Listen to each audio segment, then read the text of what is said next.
मेरे प्रिय दर्शकों नमस्कार। प्रिय दर्शकों, ऋषि ज्योतिष में मैं आपका दिल से स्वागत करता हूं और आपका बहुत धन्यवाद देना चाहता हूं कि आप मेरे वीडियो बड़ी उत्सुकता से देख रहे हैं। आशा करता हूं आगे भी आप देखते रहेंगे।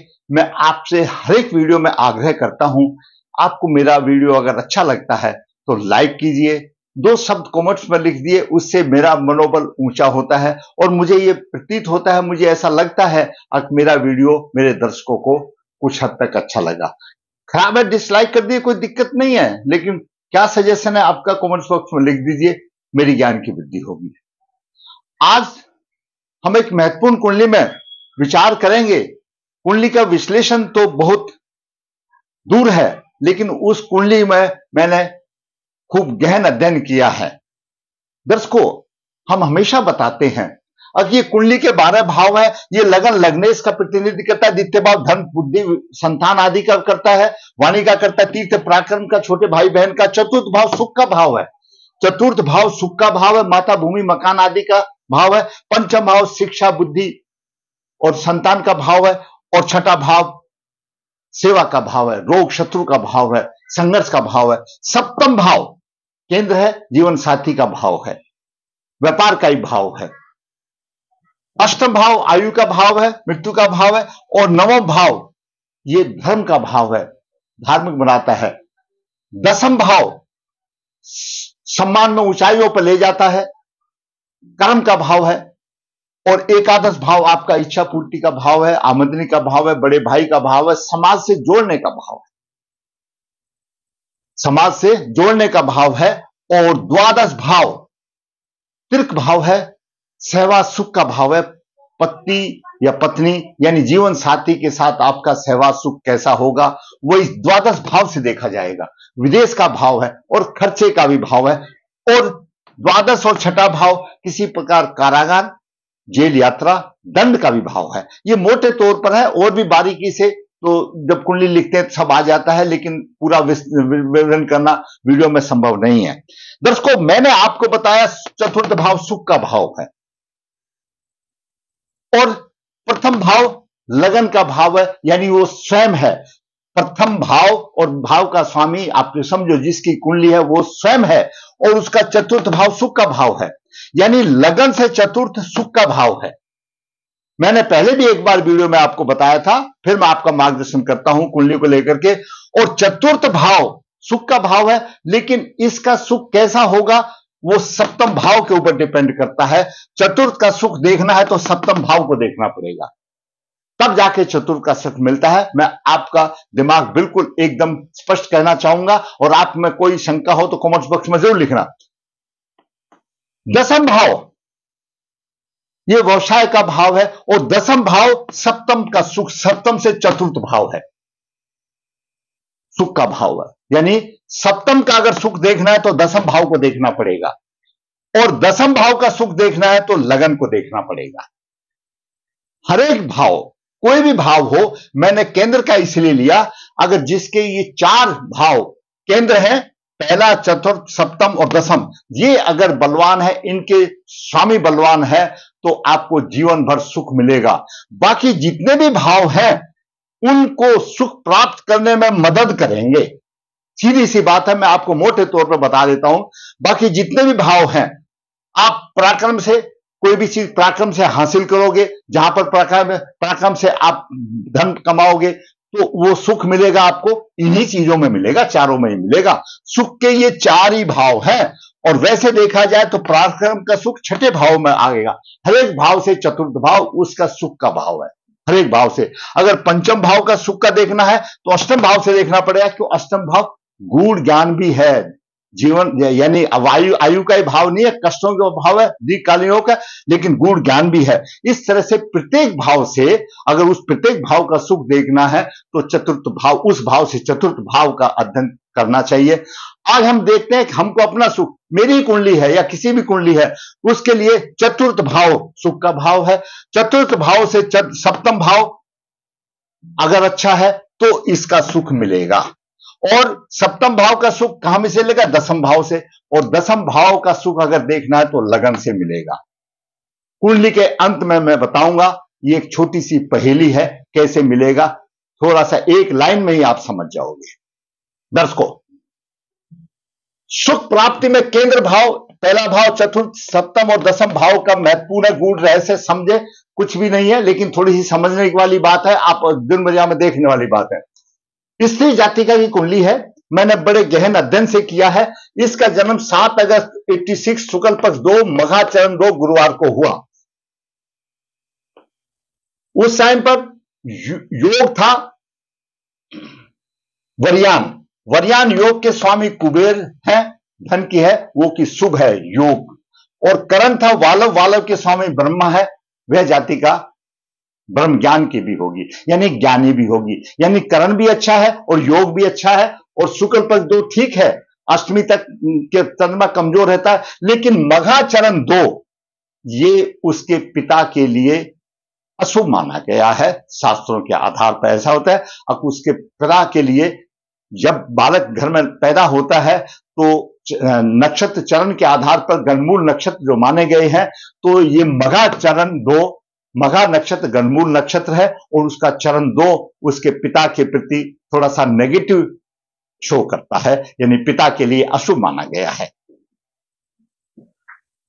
जन्म के समय पर मिथुन लगन हुआ। मिथुन लगन 3 डिग्री, द्वितीय भाव में सूर्य 20 डिग्री, बुध 2 लेकर गया, तृतीय भाव में चंद्रमा 3:32 और चतुर्थ भाव में शुक्र नीच राशि में, और पंचम भाव में तुला राशि में केतु 0036 है, ना के बराबर है। शनि छठे भाव में वृश्चिक राशि में है, 9:23 लेकर, मंगल 17:57 लेकर के सप्तम भाव में है, और गुरु 9वें भाव में कुंभ राशि में है, और एकादश भाव में राहु 0036। यहां पर राहु की स्थिति थोड़ी सी कमजोर है, राहु की स्थिति थोड़ी सी कमजोर है, भ्रमण के हिसाब से रहती है। और चंद्रमा की महादशा चल रही है 26/9/2017 से 26/9/27 तक रही है मघा नक्षत्र में। योग वरयान मैंने आपको बता दिया, स्वामी कुबेर करण अच्छा है। मघा चरण 2 पिता के पक्ष में थोड़ा सा माना जाता है। केंद्र स्वामी चर राशि में है और स्थिर राशि में और द्विस्वभाव राशि में, यानी 12 राशियां हैं हमारी। तो केंद्र में हमेशा अगर यहां पर चर राशि है तो यहां पर भी चर होगी, यहां पर भी चर होगी, यहां पर भी चर होगी। और यहां पर अगर स्थिर राशि है तो यहां पर भी स्थिर होगी, यहां पर भी स्थिर होगी, यहां पर भी स्थिर होगी। और यहां पर द्विस्वभाव राशि है तो यहां पर भी द्विस्वभाव होगी, और यहां पर भी द्विस्वभाव होगी, यहां पर भी द्विस्वभाव होगी। ये कुंडली की रचना इसी तरह से है। अब चर राशि और स्थिर राशि और द्विस्वभाव में समझ लीजिए। चर राशि चलायमान है, जहां पर भी आपकी चर राशि है उससे संबंधित में जो है यानी काम जो है ना, आप ऐसा समझो चर राशि जिसमें शीघ्र काम हो जाता है, अगर यात्रा पर गए हैं तो जल्दी वापस आ जाता है। और स्थिर राशि में देर से काम होता है, लेकिन वो it will take long time, और वो लंबे समय तक रहता है। ब्याह शादियों में हम हमेशा देखते हैं स्थिर लगन अच्छा माना जाता है, चर चलायमान होता है, स्थिर लगन माना जाता है। यानी स्थिर मतलब स्थायी, चर मतलब मीन चलायमान, चलता फिरता, और द्विस्वभाव मिश्रित राशि होता है। मिल गया, अगर नहीं भी मिल गया, हाँ भी ना भी, द्विअर्थी वाली बात होती है। तो ये बड़ा डिपेंड करता है इस केंद्र भाव में इन राशियों का स्वामी अगर स्थिर राशि में होंगे तो उसको स्थायी प्रभाव अच्छा मिलेगा। चर राशि में होंगे तो सुख प्रभाव कम मिलेगा, चलायमान मिलेगा, मिल गया चला गया, आ गया चला गया। और द्विस्वभाव में हो गया तो कभी मिश्रित फल मिलेगा 4 केंद्रों में। उसके बाद बारी आती है 2 त्रिकोण की। ये 2 त्रिकोण है, केंद्र, इस प्रथम भाव को भी केंद्र माना, त्रिकोण माना गया। शास्त्र में पराशर जी कहते हैं इन केंद्रों का पंचम त्रिकोण संबंध माता लक्ष्मी और विष्णु का संबंध आ जाता है, ये योग बनते हैं। अगर त्रिकोण का स्वामी केंद्र में चला जाए या केंद्र का स्वामी त्रिकोण में चला जाए, एक योग बनते हैं, शुभ फलदायक माना जाता है। और पंचम भाव और नवम भाव तो मुख्यमंत्री और प्रधानमंत्री जैसा है भाई, दोनों अच्छे हैं। यानी 4 केंद्र और 2 त्रिकोण का महत्व अलग ही है, और उनमें भी 4 केंद्र हमको चाहिए सुख के लिए। एक जीव आत्मा ने जन्म लिया तो उसका प्रवेश द्वार लगन है, यानी लगन स्वयं है, और उसको जीवन भर सुख प्राप्ति करने के बाद उसी 5 तत्व में लीन हो जाने का है। ये एक प्रकृति का नियम है। जो पृथ्वी के ऊपर पौधा है, जल है, मनुष्य है, जितना भी जीव जंतु पैदा हुआ एक दिन चले जाना है, लेकिन हर आदमी ये इच्छा सोचता है कि मैं सुख प्राप्ति करके चला जाऊं। तो ये चार है सुख प्राप्ति के, बाकी जितने भी हैं ये इनको मदद करने वाले हैं। सुख प्राप्ति इन चारों भावों से होगी, पहले से, चतुर्थ से, सप्तम से, दसम से होगी। अंत में मैं बताऊंगा। दर्शकों, केंद्र प्रथम है, द्वितीय भाव में कर्क राशि में अश्लेषा नक्षत्र पीढ़ी सूर्य मंगल का प्रभाव है। आज बताएंगे। पहले थोड़ा सा, जो मिथुन लगन में पैदा होते कोई भी स्त्री पुरुष, मिथुन लगन बुध की राशि है, बुध बुद्धि और वाणी का कारक है, तो जरूरी बात है उनकी बोलने की लहजा भी अच्छा होगा, बातचीत करने का स्वीट होगा और मध्यम शरीर होगा, पतला मोटा भी नहीं, बारीक पतला भी नहीं होगा, और इनका ज्ञान की तरफ आकर्षण ज्यादा होगा और एक काम से कभी संतुष्ट नहीं होते। ये सोचते हैं मैं इधर से भी धन कमाऊं, इधर से भी कमाऊं, लेकिन प्रतिष्ठा किसी काम में नहीं होती। और दूसरी बात ये दर्शकों, ये जितना परिश्रम करते उतना फल उनको नहीं मिलता है और फिर निराशा की भावना आ जाती है कि इतना काम किया था और कुछ नहीं मिला। लग्न द्वितीय भाव में धन के भाव में है, धन कमाने में अन्याय का सहारा नहीं लेगा, अपनी मेहनत से कमाएगा और सप्तम दृष्टि से अष्टम भाव को देख रहा है, आयु भी उसकी अच्छी होगी। और ऐसे जातक कर्क राशि में है, ऐसे जातक भावुक होते हैं और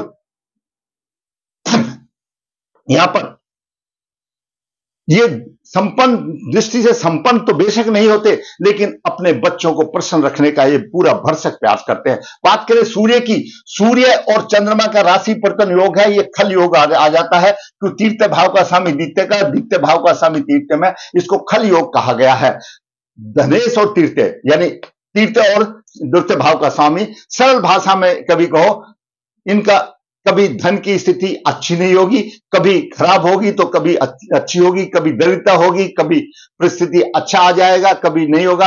ये प्राप्त करने में इनको परेशानी तो आएगी, लेकिन स्थिति थोड़ी सी ऐसी ही रहेगी, अप एंड डाउन होती रहेगी, क्योंकि खल योग है।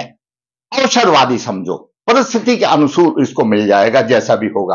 अब बात करें चंद्रमा की, चंद्रमा 3/22 लेकर के राहु 0-36 के, राहु का प्रभाव पंचम दृष्टि का चंद्रमा पर पड़ रहा है, क्यों 3 डिग्री का फर्क है, और शनि का भी पड़ रहा है। चंद्रमा पर राहु और शनि का प्रभाव है, मानसिक बल कमजोर होगा और तीर्थ भाव कमजोर होगा, लेखन शक्ति कमजोर हो जाएगी। शत्रु की राशि है, राहु के लिए भी और शनि की भी राशि कमजोर होगा। यहां पर भाई बहन का सुख नहीं मिलेगा, लेखन शक्ति कमजोर होगी, मानसिक बल थोड़ा सा कमजोर हो जाएगा। बात करें मंगल की, मिथुन लगन के लिए मंगल छठे भाव का स्वामी है, छठे से छठा एकादश भाव का स्वामी है, परम पापी माना जाता है, तृष्णाय है और रोग का स्वामी है। धन तो देगा, क्यों, मूल त्रिकोण राशि यहां पर है, लेकिन राहु अधिष्ठ राशि का भी स्वामी हो गया, लेकिन फिर भी धन देगा, जमीन जायदाद भी देगा, लेकिन उसके साथ में रोग भी अवश्य देगा। मिथुन लगन के लिए जैसा मैंने बताया परम पापी है, छठा है, धन के साथ रोग भी देगा, जीवन साथी को भी कोई ना कोई रोग लगेगा और सप्तम दृष्टि से यहां लगन को देख रहा है तो स्वयं को भी रोग देगा, स्वयं को भी रोग देगा। चतुर्दशी मंगल की यहां जा रही है, छठे भाव का स्वामी है, पिता और व्यवसाय के पक्ष में त्रुटिपूर्ण प्रभाव देगा, कठोर परिश्रम के बाद कुछ प्रभाव देगा, यानी परिश्रम अधिक और प्रभाव थोड़ा सा कम मिलेगा। हालांकि मंगल को दसम भाव का कारक माना जाता है, दिग्बली माना जाता है, कारक नहीं दिग्बली माना जाता है, तो दिग्बली में व्यवसाय तो देगा, लेकिन थोड़ा सा त्रुटिपूर्ण प्रभाव में व्यवसाय देगा, क्योंकि छठे भाव का स्वामी है और राहु अधिष्ठ राशि का स्वामी है और लगन को देख रहा है और शत्रु राशि को देख रहा है। और धन अष्टम दृष्टि यहां पर जा रही है कर्क राशि में, धन के साथ कुछ ना कुछ सफलता मिलेगी, लेकिन यहां सफलता तो मिलेगी लेकिन नीच दृष्टि से देख रहा है। और सूर्य और मंगल यहां पर अश्लेषा नक्षत्र में है, सूर्य भी गर्म ग्रह है और मंगल भी गर्म ग्रह है। मंगल के लिए तो शत्रु नक्षत्र है अश्लेषा, बुध का नक्षत्र है, लेकिन सूर्य के लिए मित्र नक्षत्र है, लेकिन दोनों को गर्म ग्रह हो जाने की वजह से अश्लेषा नक्षत्र पीड़ित है। और जब अश्लेषा नक्षत्र पीड़ित जब हो जाएगा तो उसमें पेट से संबंधित वायु विकार, लीवर, पाचन क्रिया, पथरी, एलर्जी, विटामिन बी की कमजोरी, छाती संबंधित रोग देने की संभावना बनेगी। इसमें कोई दो राय नहीं, रोग होंगे, संभावना नहीं, रोग होंगे। बुध लग्नेश है। गुरु की बात करें, यहां पर आ गई पते की बात, गुरु की बात। गुरु 2 केंद्रों का स्वामी बन गया। जब मैंने पहले ही आपको बताया कि ये 4 केंद्र है, इन्हीं में सब कुछ सुख सुखा हुआ, सारा सुख इन्हीं 4 केंद्रों में मिलेगा, वो अंत में मैं बताऊंगा। अब गुरु 2 का स्वामी है, सप्तम भाव का स्वामी है और दसम भाव का स्वामी है, और पाप ग्रह की राशि 9वें भाव में आ गया। 9वें भाव में होने से, क्योंकि गुरु नवम भाव का कारक भी है, थोड़ा बहुत धार्मिक प्रवृत्ति तो देगा, लेकिन सवाल है सप्तम भाव का, सवाल है दसम भाव का।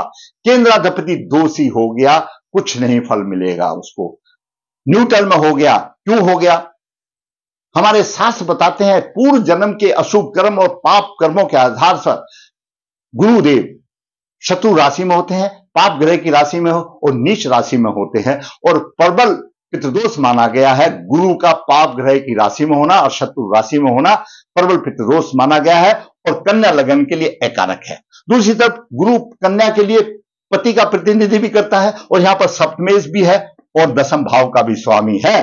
कन्या को सप्तमेश से संबंधित सुख में परेशानी, दसम भाव से संबंधित व्यवसाय में परेशानी, कारण चाहे कुछ भी बन जाए, लेकिन उसको अपने जीवन साथी के विषय में भी परेशानी है और व्यवसाय के विषय में भी परेशानी है। जब तक इसका दोष भंग नहीं होता, दोष भंग होगा त्रिकोण के साथ, वो हो नहीं सकता।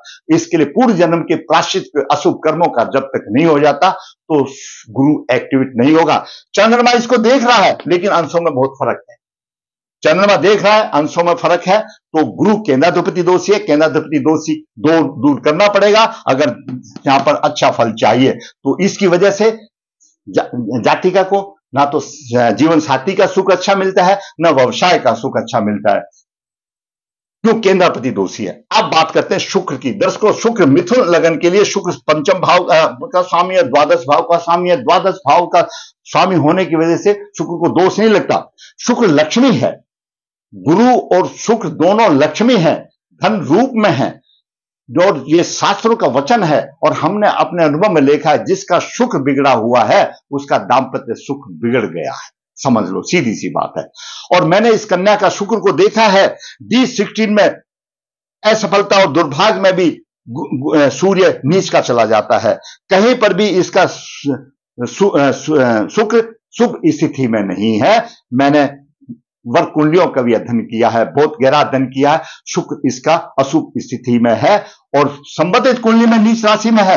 अब यहां पर हुआ क्या है, नीच राशि में शुक्र है, पंचम भाव का स्वामी केंद्र में चला गया। पहले तो आप ये सोचो, पंचम भाव का स्वामी केंद्र में चला गया, एक किस्म से अच्छा हो गया, तो शिक्षा तो मिलेगी लेकिन उसमें परेशानी आएगी, शिक्षा में परेशानी आएगी। और दाम्पत्य सुख भोग विलास का कारक है, नीच हो गया तो दाम्पत्य सुख तो मिलेगा लेकिन बिना किसी मधुरता के मिलेगा।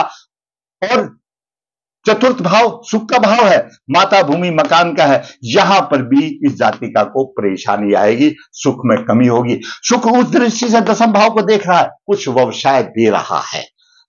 अगर ये शुक्र तो यहां से अपनी दृष्टि से उस दृष्टि देख रहा, लेकिन योग उसको तब मिलेगा जब दसम भाव का स्वामी भी ठीक स्थिति में हो और दसम भाव पर प्रभाव भी हो। दसम भाव का स्वामी केंद्राधिपति दोषी में आ गया और दसम भाव पर शुक्र का तो उस दृष्टि का प्रभाव है, हैंड टू माउथ दे रहा है, परिश्रम से दे रहा है, और मंगल ऊर्जा है, परिश्रम चतुर्दृष्टि से है, छठे भाव का स्वामी त्रुटिपूर्ण सफलता दे रहा। तो व्यवसाय में दे रहा है लेकिन प्रतिष्ठा के लायक नहीं, सिर्फ हैंड टू माउथ खाना खाने के लायक व्यवसाय में दे रहा है। ये शुक्र का और मंगल से है, और गुरु दोषी हो गया, गुरु की वजह से ऐसा हो गया, दोषी हो गया। गुरु अपने दोनों काम के लिए कुछ नहीं कर रहा है। बाद में बात करें शनि की। शनि छठे भाव में हो, साधारण तौर पर आपकी कुंडली किसी भी लगन की हो, अगर शनि छठे भाव में हो और छठे भाव का स्वामी कहीं केंद्र और त्रिकोण में हो, एक साधारण नियम मैं बताता हूं, शनि छठे भाव में हो शुभ माना जाता है, और छठे भाव का स्वामी कहीं पर भी हो तो ऐसा जातक अच्छी तरह से चमकता है उसका, और भाग्य की दिशा भी बदल सकता है, इतना परिश्रमी होता है कि भाग्य की दिशा भी बदल सकता है। परंतु यहां पर शनि अष्टम भाव का स्वामी है, भाग्य का स्वामी है, और अष्टम भाव का स्वामी दीर्घकालीन योग देता है, छठे भाव में है, और तीसरी दृष्टि से यहां पर देख रहा है आयु तो अच्छी होगी, और सप्तम दृष्टि से यहां पर देख रहा खर्च अधिक होगा, रोगों पर खर्च उसका अधिक होगा, साहसी देगा उसको, मतलब भाग्य को बदलने का इतना स्थिति होगी लेकिन होगा। और दसम दृष्टि से यहां पर तीसरे भाव में अपने शत्रु की राशि को देख रहा है, राहु भी देख रहा है, पराक्रम नहीं होगा। थोड़े से पराक्रम से उसके हीन भावता आ जाएगी तो उसको फुल फल नहीं मिलता। बात करें राहु की, राहु अपने यहां पर मेष राशि में है, 30 में देखा जाए तो अपने भाव का यहां पर कोई फल नहीं दे रहा है। क्यों? मृत अवस्था में, लेकिन चंद्रमा को पीड़ित कर रहा है। इसी तरह से केतु को भी पीड़ित कर रहा है। तो ये रहा असली। अभी दर्शकों बात आई, मैंने आपको कहा था बाद में बताऊंगा केंद्र का, एक पहला केंद्र, चौथा और सप्तमा और दसम, ये 4 केंद्र हमने यहां पर शिक्षा ग्रहण की और हमारे संतान उत्पन्न हुई तो हमारी शिक्षा का प्रभाव आज के हिसाब से होगा कि हमको अच्छा व्यवसाय मिलेगा। इसका योगदान होगा मिलने के लिए, व्यवसाय मिलने के लिए योगदान होगा। हमारी बुद्धि तेज होगी, हम अपनी बुद्धि से अच्छा काम कर पाएंगे। अच्छी शिक्षा, शिक्षा का मतलब है हमारा मनोबल ठीक हो। जिस किस्म की यहां पर शिक्षा प्राप्त होगी, डॉक्टर बनेगा, इंजीनियर, जो भी बनेगा, लेकिन काम तो करेगा व्यवसाय का, काम तो व्यवसाय में करेगा। तो व्यवसाय, इन सब का ये योगदान है। भाग्य का साथ भी होगा, भाग्य का साथ भी होगा और आमदनी भी मिलेगी। मान लिया जाए आमदनी भी होगी, भाग्य का साथ भी होगा और यह शिक्षा भी मिलेगी। कुल जाकर के होगा हमको 4 सुख मिलेंगे यहां पर, पहले में, चौथे में और सप्तम में और द्वादश भाव में। यही हमारे सुख के भाव है। अब इसको मतलब समझिए, मैंने आपको बताया, बाद में बताऊंगा अंत में, कि लगन से चतुर्थ भाव है। लगन स्वयं हो आप, जिसकी भी कुंडली वो लगन स्वयं है, उसका अगर चतुर्थ भाव ठीक है, चतुर्थ भाव घर का है, अच्छा घर है, अच्छा मकान है, तो भाई अच्छा घर होगा तो उसको घर का सुख मिलेगा, माता का भी सुख मिलेगा। बिल्कुल क्लियर है। अच्छा घर मकान होगा। अगर ये चतुर्थ भाव शुभ स्थिति में है, अच्छा मकान मिलेगा, दिन में कमाने के लिए जाएगा, रात को विश्राम करने के लिए उसको अच्छा शेल्टर मिलेगा, घर मिलेगा, अपनी सोच के मुताबिक, जैसा जहां पर बच्चे ने जन्म लिया। अच्छा मकान होगा तो मकान का सुख मिलेगा। सुख हो गया, किसको मिला? लग्नेश को सुख मिला यहां पर। अब ये सुख कब तक अधूरा है? इसका सुख कब मिलेगा? सप्तम भाव में। भाई अच्छा मकान है, सब कुछ है, लेकिन आपके पास जीवन साथी नहीं है तो ये इसका सुख भी कोई काम का नहीं रहेगा।